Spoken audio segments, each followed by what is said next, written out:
Deci dorești să creezi un micro-website despre pasiunea ta pentru pisici, pofta de prăjiturele sau viitoarea petrecere de ziua ta, dar tu nu vrei să completezi un șablon generic cu mai multe secțiuni.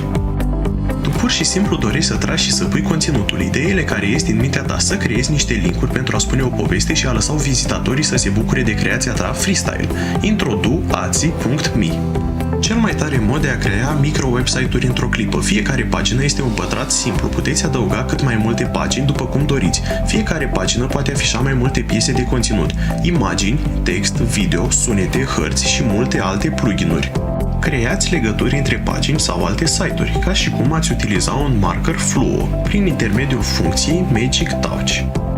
AdSci este formatul ideal pentru a partaja pasiunile tale, de a comunica cunoștințe sau pentru a promova activitățile. Puteți face cât mai multe AdSci după cum doriți, este gratuit și va fi întotdeauna. Creați prima dumneavoastră AdSci în câteva minute. Trimiteți URL-ul său pe rețelele sociale, prin e-mail, mesaje, SMS sau chiar includeți AdSci pe orice alte site-uri.